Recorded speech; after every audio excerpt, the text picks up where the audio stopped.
Hello everyone, आज की इस वीडियो में हम देखने वाले हैं रेस इप्सा लिक्विटर के बारे में। इसका डेफिनेशन देखेंगे, कब कब ये अप्लाई होता है, एंड लास्ट में हम इसका क्लासिकल एग्जांपल देखेंगे जिससे पूरा कॉन्सेप्ट आपको क्रिस्टल क्लियर हो जाएगा। सबसे फर्स्ट ऑफ ऑल इसका मीनिंग क्या होता है, तो रेस इप्सा लिक्विटर का मीनिंग होता है द थिंग्स और fact that speaks for itself. मतलब उसको किसी चीज़ की प्रूफ की ज़रूरत नहीं होती है, वो फैक्ट या थिंग वो खुद से अपनी कहानी कह रहा होता है। कैसे? लाइक नॉर्मली क्या होता है, in case of any professional negligence of doctor the burden of proof lies with in the patient. मतलब अगर कोई प्रोफेशनल नेग्लिजेंस हुआ है तो उसको प्रूफ करने का बर्डन हमारा पेशेंट के ऊपर होता है।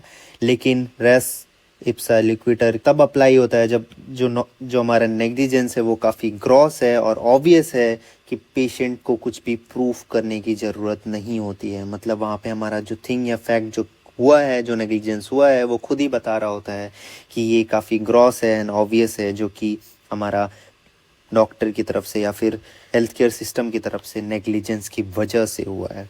तो अगर इसको एक फ्लो चार्ट में देखें, मान लो कोई इंजरी हुआ, देन नेक्स्ट सवाल ये रहता है कि ये नेग्लिजेंस ऑब्वियस था या नहीं था। अगर आपका जवाब नहीं है, देन हमारा स्टैंडर्ड रूल के हिसाब से जाता है, मतलब पेशेंट को प्रूव करना पड़ेगा कि ये नेग्लिजेंस था हेल्थ केयर सिस्टम की तरफ से। अगर इस नेग्लिजेंस ऑब्वियस का आंसर हमारे पास यस आ रहा है, मतलब ये हमारा जाएगा रेस इप्सा लिक्विटोर। मतलब यहाँ पे जो बर्डन ऑफ प्रूफ पेशेंट से शिफ्ट होके हमारा डॉक्टर के ऊपर आ जाता है। ठीक है, जब हम इसका एग्जांपल देखेंगे तो ज़्यादा क्लियर होगा। तो ये इस नेग्लिजेंस ऑब्वियस यस और नो करने के लिए हमारे पास कुछ कंडीशन होती है कि ये नेग्लिजेंस ऑब्वियस है या नहीं है। ये हमारे कंडीशन 3 होती हैं। फर्स्ट कंडीशन क्या होता है कि एब्सेंस ऑफ नेग्लिजेंस, मतलब अगर वो नेग्लिजेंस नहीं हुआ रहता तो ऑब्वियसली वो पेशेंट को इंजरी नहीं हुआ रहता। सेकंड हमारा आता है फुल कंट्रोल। फुल कंट्रोल मतलब डॉक्टर के पास फुल कंट्रोल था ट्रीटमेंट का और इंस्ट्रूमेंट, जिसकी वजह से इंजरी हुआ है पेशेंट को। एंड थर्ड, कोई वहाँ पे कंट्रीब्यूटरी नेग्लिजेंस नहीं होना चाहिए, मतलब पेशेंट पार्टी की तरफ से जो इंजरी हुआ है उसमें कोई इंटरफेयर नहीं होना चाहिए बेसिकली। तो ये अगर 3 कंडीशन, जो absence of negligence, full control to the doctor and no contributory negligence अगर है, तो हम इसको सीधे से इस नेग्लिजेंस ऑब्वियस में यस कर देते हैं और वो हमारा आ जाता है रेस इप्सा लिक्विटोर, जिसमें बर्डन हमारा डॉक्टर के ऊपर रहता है प्रूफ करने का।